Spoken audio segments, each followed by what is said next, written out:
రామాయణం 33వ భాగం. శ్రీరామ రావణ యుద్ధము అయిపోయిన తర్వాత సీతాదేవి అగ్ని ప్రవేశం చేసిన తర్వాత ఇంద్రుడు శ్రీరాముని ఒక వరం కోరుకోమన్నగా శ్రీరాముడు ఇంద్రుని వరం కోరుట. ఇంద్రుడు శ్రీరాముని ఒక వరం కోరుకోమన్నాడు. దానికి శ్రీరాముడు, నా కోసం యుద్ధం చేసి ప్రాణాలు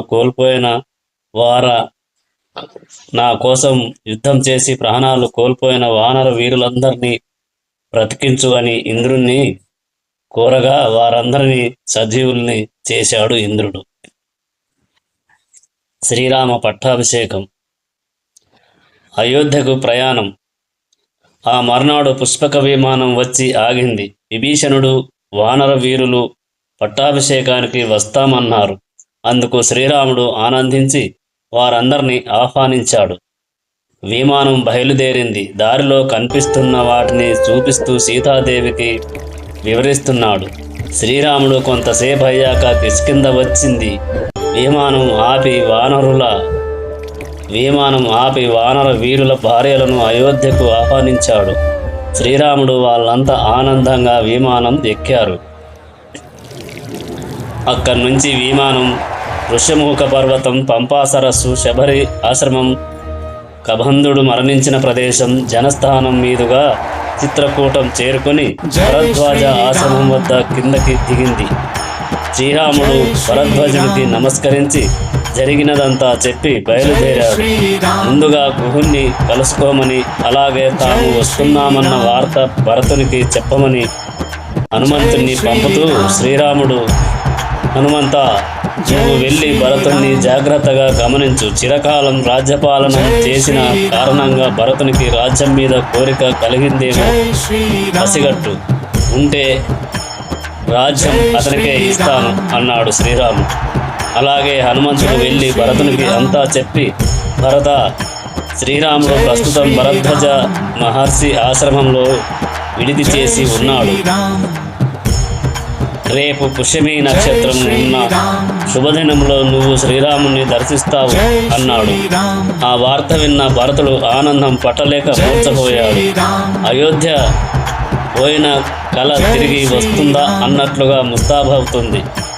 సంబరాలు మిన్నంటాయి. అయోధ్య మొత్తం కదలి నందిగ్రామం చేరింది. భరతుడు రామపాదుకల్ని శిరస్సుపై ధరించి శ్రీరామ దర్శనం కోసం తహతహలాడుతున్నాడు. అందరూ ఆతృతగా ఎదురు చూస్తున్నారు.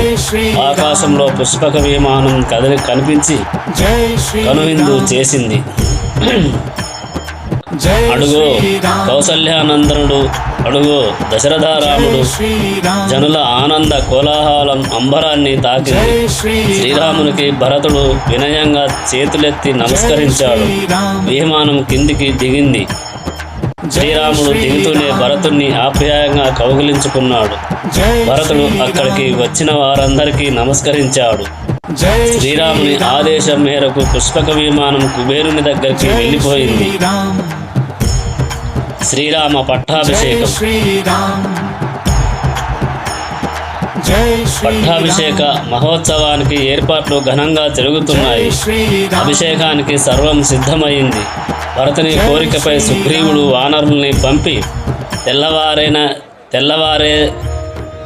తెల్లవారేసరికల్లా చతుస్సముద్రాల నుంచి 500 నదుల నుంచి పుణ్యజలాలు తెప్పించాడు. నవరత్న ఖచిత సువర్ణ భద్రపీఠంపై సీతారాములు ఆసీనులయ్యారు. వశిష్ఠ, వామదేవ, జాబాలి మొదలైన అష్టపురోహితులు శాస్త్రోక్తంగా శ్రీరామునికి పట్టాభిషేకం చేశారు.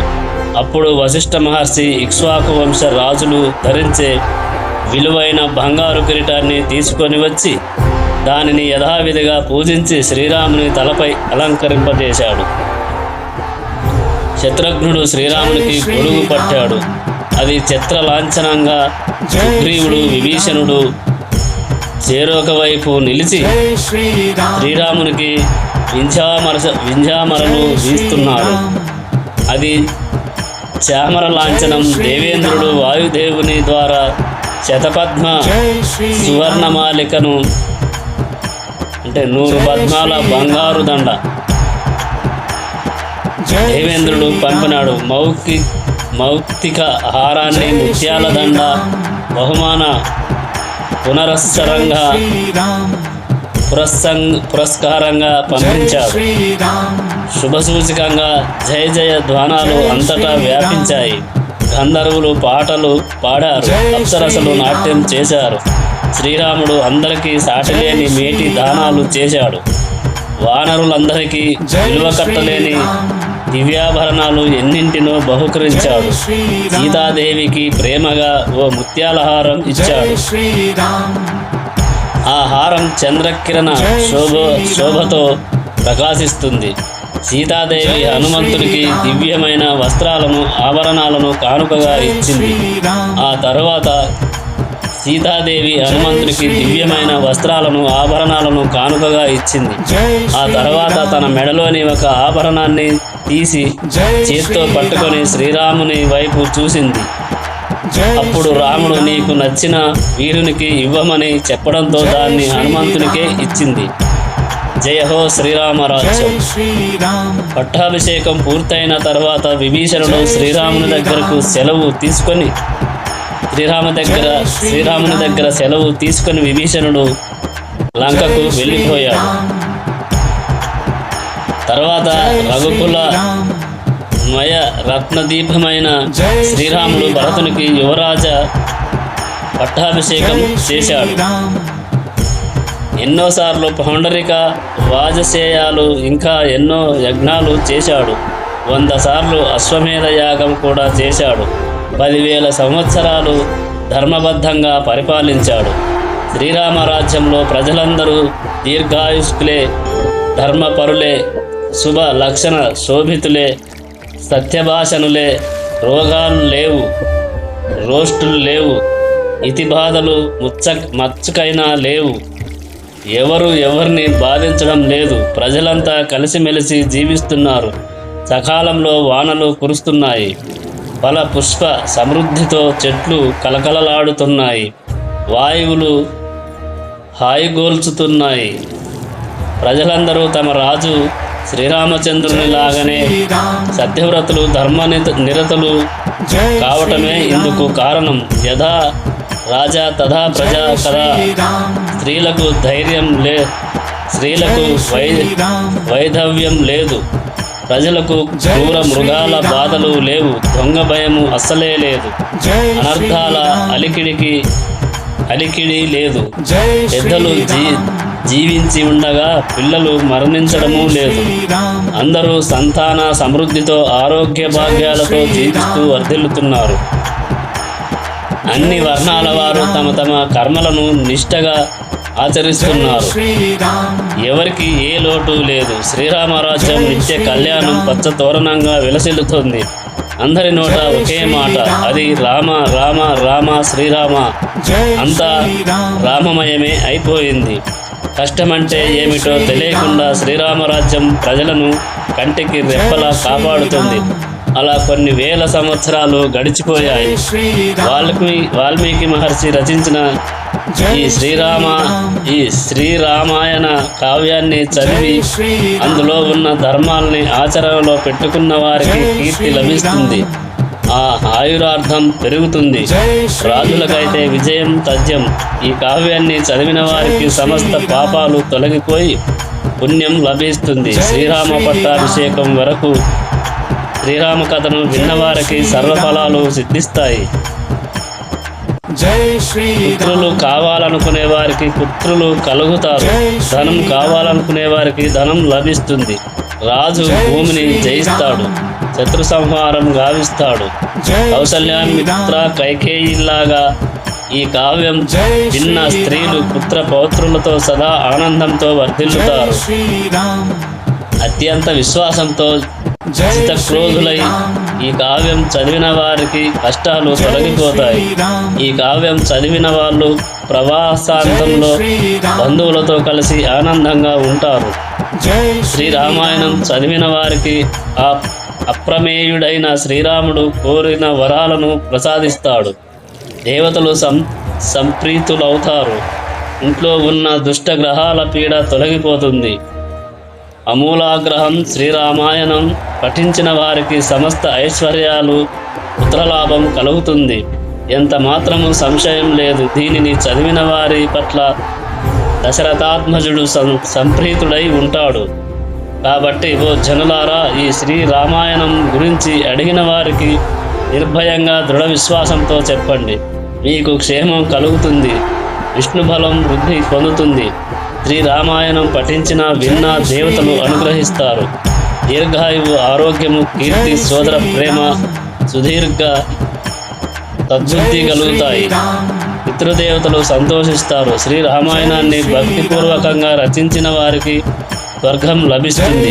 చదివిన వారికి కుటుంబాభివృద్ధి, ధనధాన్య సమృద్ధి, ఐహిక అముస్మిక అనుకూల దాంపత్యం సుఖాలు, సకల కార్యసిద్ధి కలుగుతాయి. సమృద్ధిని కోరుకునే వాళ్ళు నియమపూర్వకంగా తప్పనిసరిగా రామాయణాన్ని వినాలి. యావత్ పశ్యంతి గిరయః సరితచ్చ మహితలే తావత్ రామాయణ కథ లోకేషు ప్రచరిష్యతి. పర్వతాలు, నదులు ఈ భూమిపై ఉన్నంతకాలం శ్రీరామ కథ లోకంలో ప్రచారంలో ఉంటుంది. ఉత్తరాఖండ మహర్షుల ఆగమనం. సద్గుణధాముడైన శ్రీరాముడు కోసల ప్రజలను కన్న బిడ్డల్లాగా పరిపాలిస్తున్నాడు. రాక్షస పీడ సమూలంగా విరగడయ్యింది. వైదిక కార్యక్రమాలన్నీ నిర్విఘ్నంగా రాక్షస పీడ సమూలంగా విరగడయ్యింది. వైదిక కార్యక్రమాలన్నీ నిర్విఘ్నంగా కొనసాగుతున్నాయి. ఎందరో ఋషులు శ్రీరామ దర్శనం కోసం దేశం నలుమూలల నుంచి శ్రీరామరాజ్యానికి వస్తున్నారు. వారిలో అగస్త్యుడు, అత్రి, విశ్వామిత్ర మహర్షి, గౌతమ మహర్షి, జమదగ్ని మహర్షి, సౌమ్య మహర్షి, భరద్వాజ మహర్షి మొదలైన వాళ్ళు ఉన్నారు. వీళ్ళంతా అయోధ్య నగరం చేరుకున్నారు. శ్రీరామచంద్రుడు సాధారణంగా అందరినీ ఆహ్వానించి అతిథి సత్కారాలు చేసి క్షేమ సమాచారాలు తెలుసుకున్నాడు. అందరూ ముక్తకంఠంతో శ్రీరామ, రావణుడు మొదలైన రాక్షసుల్ని సంహరించి లోకంలో ధర్మాన్ని నిలిపావయ్యా, అందుకు మాకు ఎంత ఆనందంగా ఉందో తెలుసా? ఆ మేఘనాథుడు, అదే ఇంద్రజిత్తు ఉన్నాడే, వాడు సామాన్యుడా కాదు, మహా మాయావి. ఇంద్రుణ్ణే గడగడలాడించి జయించి ఇంద్రజిత్తు అయ్యాడు. అటువంటి ఇంద్రజిత్తును నువ్వు చంపడం అనితర సాధ్యం అని శ్రీరాముని ఋషులు మెచ్చుకున్నారు. దానికి శ్రీరామచంద్రుడు ఆ మహర్షులతో సవినయంగా, మహాత్ములారా, రావణాది రాక్షసుల కంటే మీరు ఇంద్రజిత్తును ఎక్కువగా పొగడడానికి కారణం ఏమిటి? అతని ఆధిక్యం ఎటువంటిది? అసలు ఈ రాక్షసులు ఎవరు? వాళ్ళకి ఇంతటి బలపరాక్రమాలు ఎక్కడివి? ఇంతకాలం వాళ్ళు ఎలా జీవించగలిగారు? దయచేసి చెప్పండి అన్నాడు. సాక్షాత్తు పరాత్పరుడు, పరంధాముడు అయిన శ్రీరాముడే తమను ఇలా అడగడంతో ఋషులు ఆశ్చర్యపోయారు. వివరంగా చెప్పమని అగస్త్యుల వారిని అందరూ కలిసి ప్రార్థించారు. అగస్త్య మహర్షి ప్రారంభించాడు. పులస్త్య బ్రహ్మ. అది కృతయుగం. బ్రహ్మదేవుడు మొదట ఒక 10 మంది ప్రజాపతులను సృష్టించాడు. వారిలో పులస్త్య బ్రహ్మ ప్రముఖుడు. బ్రహ్మర్షి వేదమూర్తి అయిన పులస్త్య బ్రహ్మ మేరు పర్వత ప్రాంతంలో తృణబిందు మహర్షి ఆశ్రమానికి దగ్గరలో ఒక ఆశ్రమం ఏర్పాటు చేసుకున్నాడు. ఆ సుందర ప్రదేశానికి ఎందరెందరో దేవ, నాగ, భామానీయులు, ఋషికన్యలు వచ్చేవాళ్ళు. తమ ఆట పాటలతో అక్కడ గడిపి వెళ్ళేవాళ్ళు. దానివల్ల పులస్త్య మహర్షి తపస్సుకు భంగం కలుగుతుంది. దానికి కోపగించిన మహర్షి, నా చూపు ప్రసరించినంత ప్రదేశంలోనికి ఎవరూ రాకూడదు, అలా మేర దాటి వచ్చి నా తపస్సుకు భంగం కలిగించిన యువతి గర్భవతి అగుగాక అని శపించాడు. ఇది తెలియని తృణబిందు మహర్షి కూతురు ఒకరోజు ప్రకృతి సౌందర్యానికి పరవశిస్తూ ఆ ప్రాంతానికి వచ్చింది. సరిగ్గా అప్పుడు పులస్త్య మహర్షి మనోహరంగా వేదగానం చేస్తున్నాడు. ఆమె కూతురు మహర్షి మనోహరంగా వేదగానం చేస్తున్నాడు. ఆమె కుతూహలంతో ఆ మహర్షిని చూడాలని ఆయన ఆశ్రమాన్ని సమీపించింది. ఇంతలో హఠాత్తుగా ఆమెకు గర్భవతి లక్షణాలు పొడచుపాయి. ఏమిటి విపరీతం అర్థం కాలేదామెకి. దుఃఖం పొంగుకొచ్చింది. విశ్రవో మహర్షి రుణబిందు మహర్షి కూతురు తటపటాయిస్తూ భయంగా ఈ విషయం ఎలా చెప్పాలా అనుకుంటూ తన తండ్రి దగ్గరకు వెళ్ళింది. ఆయన దివ్య దృష్టితో అంతా తెలుసుకున్నాడు. వెంటనే బయలుదేరి తన కూతురుని పెళ్లి చేసుకోమని పులస్త్య మహర్షిని కోరాడు. అందుకు పులస్త్య మహర్షి అంగీకరించాడు. వివాహం జరిగింది. తృణబిందుడి కూతురు అత్యంత భక్తి శ్రద్ధలతో భర్తకు సేవ చేస్తుంది. ఆమె సేవలకు సంతోషించిన పులస్త్యుడు, ప్రియా, నేను వేదం చదువుతున్నప్పుడు నన్ను నువ్వు దర్శించావు కాబట్టి మనకు పుట్టబోయే కుమారుడికి విశ్రవసుడు అని నామకరణం చేస్తున్నాను అని అనుగ్రహించాడు. కొంతకాలానికి విశ్రవసుడు జన్మించాడు. అతడు తండ్రికి తగ్గ తనయుడు. గొప్ప తపస్సు చేసి విశ్రవో మహర్షి అనిపించుకున్నాడు.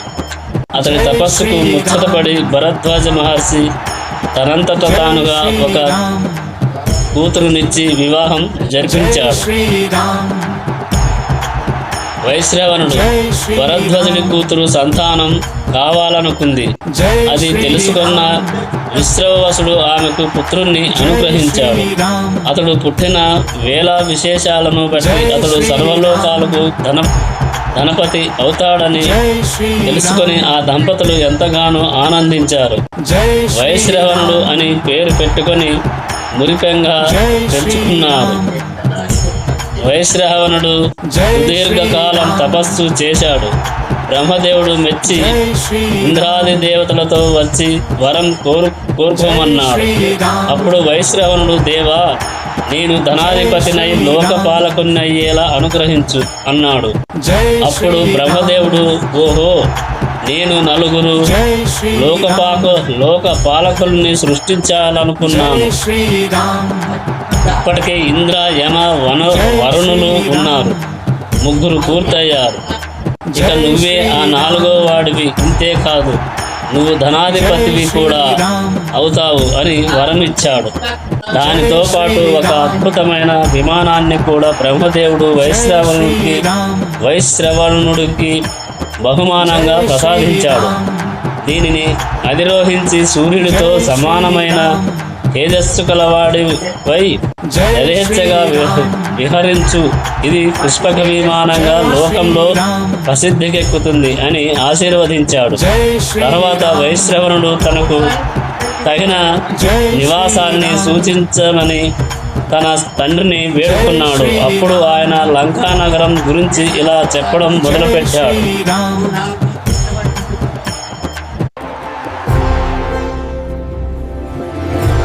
లంకానగరం దక్షిణ సముద్ర తీరంలో త్రికూట పర్వత శిఖర ప్రాంతంలో విశ్వకర్మ సాటిలేని ఒక మహానగరాన్ని సృష్టించాడు. విశ్వకర్మ ఇతిపుత్రుడు కాబట్టి ఆ నగరం దైత్యులకు నివాస స్థానమైంది. ఆ నగరం వైభవం ఎంతని చెప్పను. దైత్యులు అక్కడ సకల భోగాలతో నివసించేవారు. ఒకసారి దేవతలకు రాక్షసులకు ఘోర యుద్ధం జరిగింది. ఆ యుద్ధంలో శ్రీ మహావిష్ణువుకు భయపడి రాక్షసులు లంకా నగరాన్ని విడిచిపెట్టి పాతాళానికి పారిపోయి తమ ప్రాణాలు రక్షించుకున్నారు. ఇప్పుడు లంకలో ఎవరూ లేరు కాబట్టి ఆ లంక నీదే, దాన్ని నీ నివాస స్థానం చేసుకో అని తండ్రి విశ్రవసుడు వైశ్రవణుడికి చెప్పాడు. అలా లంకా నగరం వైశ్రవణుడికి నివాసం అయింది. ఇక చూడాలి, ఆ లంకా నగరం శోభ ఇంద్రుడి అమరావతిని మించిపోయింది అన్నాడు అగస్త్యుడు. అప్పుడు శ్రీరామచంద్రుడు ఆశ్చర్యపోయాడు. లంకా నగరంలో ముందే రావణ కుంభకర్ణులని మించిన రాక్షసులు ఉండేవారా? వాళ్ళు రావణుని కన్నా కూడా బలవంతులా అని అడిగాడు మహర్షిని. అగస్త్య మహర్షి సమాధానంగా ఇలా సెలవిస్తున్నాడు: శ్రీరామ, బ్రహ్మదేవుడు మొదట ఆ నీటిని కాపాడడానికి వివిధ ప్రాణుల్ని సృష్టించాడు. ఈ ప్రాణులకు ఆకలి దప్పులు పుట్టాయి. నీరే సమస్త జీవరాశికి ప్రాణాధారం కాబట్టి సంరక్షించుకోండి అని ఆ ప్రాణులకు చెప్పాడు బ్రహ్మదేవుడు. యక్షులు, రాక్షసులు అప్పుడు వాళ్ళలో కొందరు ఈ జలాల్ని మేము రక్షిస్తాము, వయం రక్ష మహా అన్నారు. ఈ జలాన్ని మేము రక్షిస్తాము అన్నారు. మరికొందరు రక్షించడంతో పాటు మేము పూజించి సేవిస్తాము, వయం జక్షామహ అన్నారు. ఇలా రక్షమాహ అన్న వాళ్ళు రాక్షసులుగా, జక్షమాహ అన్న వాళ్ళు యక్షులుగా మారారు. హేతి, ప్రహేతి వాళ్ళ నాయకులు. వీళ్ళు మధుకైటవులు అంతా పరాక్రమం కలవాళ్ళు. ప్రహేతి తపస్సు కోసం అడవికి వెళ్ళిపోయాడు. హేతి మాత్రం గృహస్థాశ్రమం స్వీకరించాలని తగిన వధువు కోసం చాలా అన్వేషించాడు. చివరికి యముడి సోదరి భయను కోరి వివాహం చేసుకున్నాడు. వాళ్ళ సంసారం అన్యోన్యంగా సాగుతోంది. కొంతకాలానికి వాళ్లకు ఒక కొడుకు పుట్టాడు. విద్యుత్కేశుడని పేరు పెట్టుకొని పెంచుకుంటున్నారు. కాలం గిర్రున తిరిగింది. విద్యుత్కేశుడు పెరిగి పెద్దవాడయ్యాడు. తేజస్సుతో, అపారమైన బలపరాక్రమాలతో ప్రకాశిస్తున్న విద్యుత్కేశుడికి పెళ్లి చేయాలని హేతి నిర్ణయించుకొని తగిన వధువు కోసం అన్వేషించాడు. సూర్యుడి భార్య సంధ్యాదేవి ఆమెకు పెళ్ళిడుకు వచ్చిన కుమార్తె ఉందని తెలిసింది. హేమతికి వెళ్ళి అడిగాడు. ఆ పిల్ల పేరు సాలకటంకట.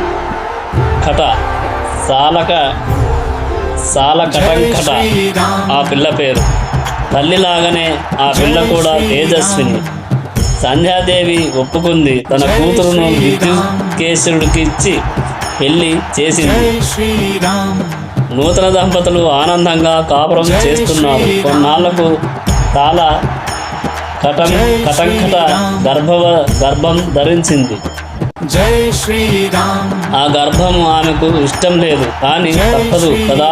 అందుకే పుట్టిన శిశువును మందర పర్వత ప్రాంతంలో వదిలి భర్త దగ్గరికి వెళ్ళిపోయింది.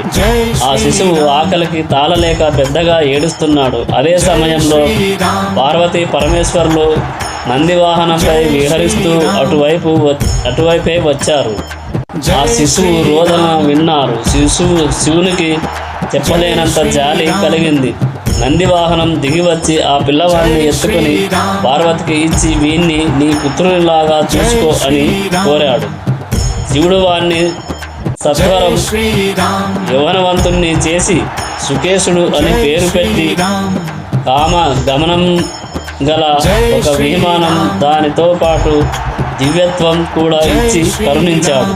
శివుడు ప్రసాదించిన వరాలతో సుకేశుడు దేవతలకు ప్రీతిపాత్రుడవుతూ సంతోషంగా యథేచ్ఛగా సంచరిస్తూ పరమశివుణ్ణి సేవించుకుంటూ ధార్మికుడై కాలం గడుపుతున్నాడు.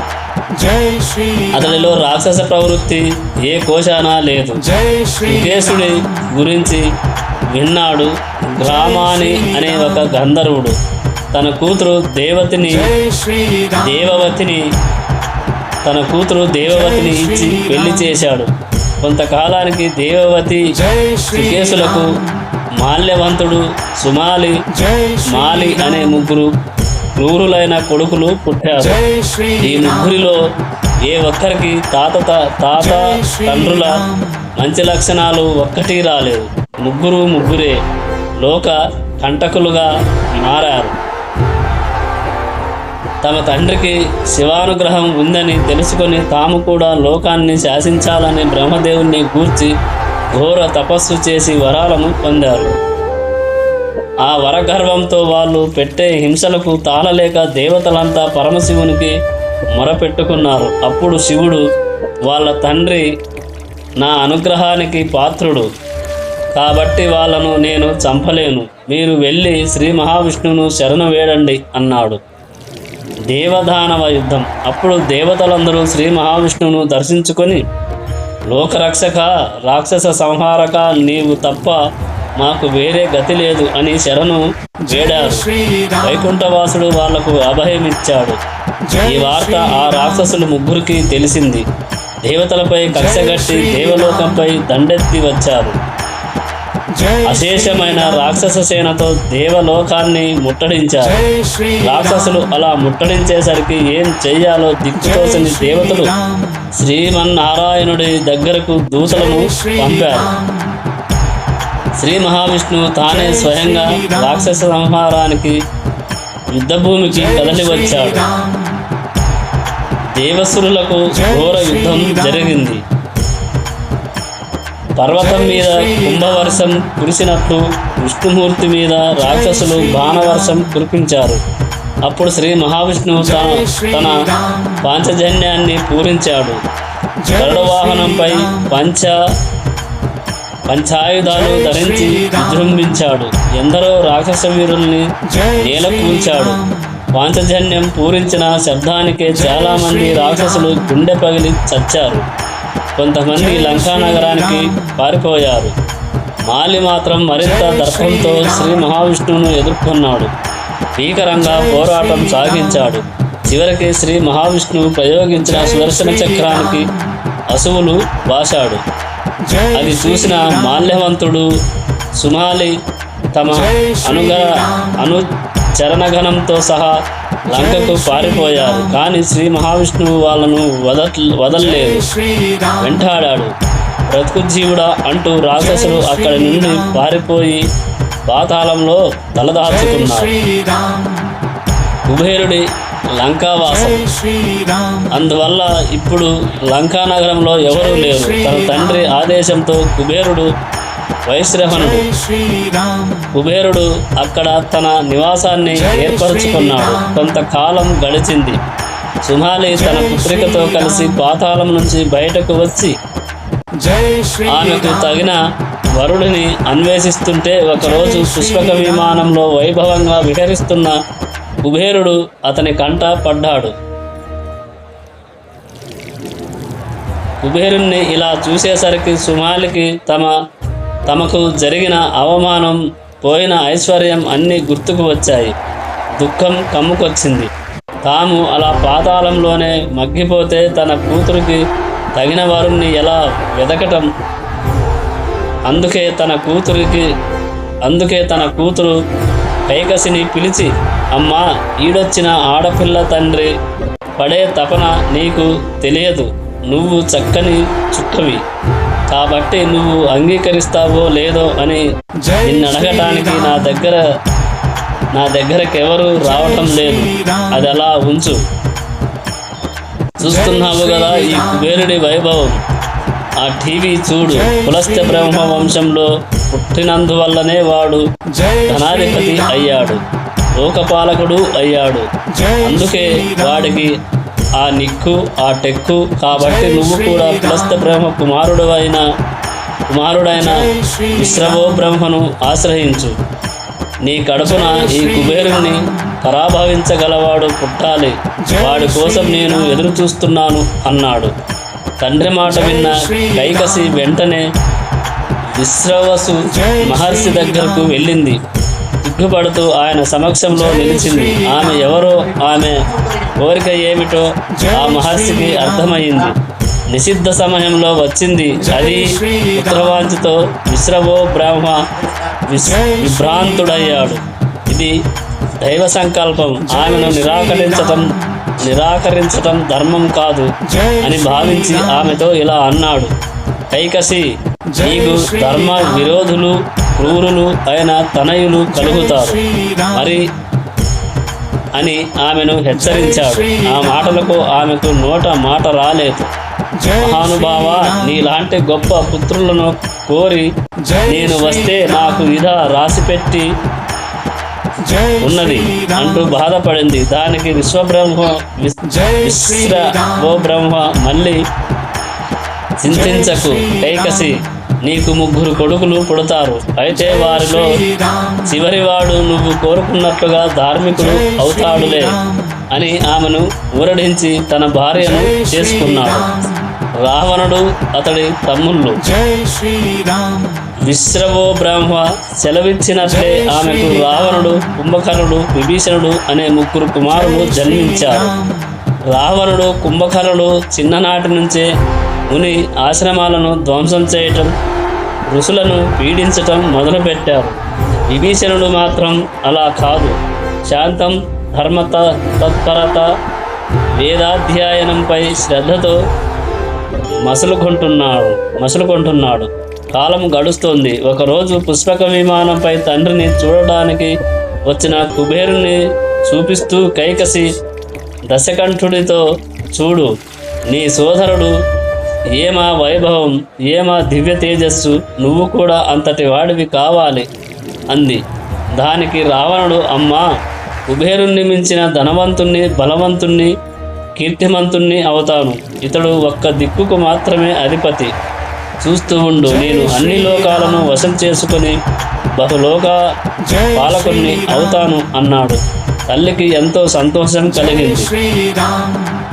చెప్పి ఊరుకోలేదు.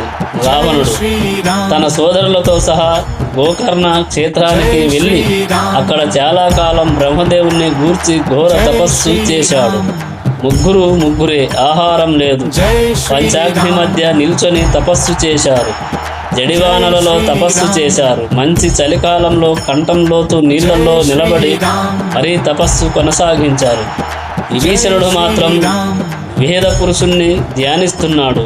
దశకంఠుని తపస్సు అపూర్వం. 1000 సంవత్సరాలు గడిచిపోయాయి. అప్పుడు తన తలను ఖండించుకొని అగ్నిలో సమర్పిస్తూ తపస్సు కొనసాగించాడు. తపశ్శక్తి వల్ల అతడి తల మళ్ళీ వెంటనే అతడికి వచ్చేసింది. అలా 10 సార్లు చేశాడు. అప్పుడు బ్రహ్మదేవుడు ప్రత్యక్షమయ్యాడు.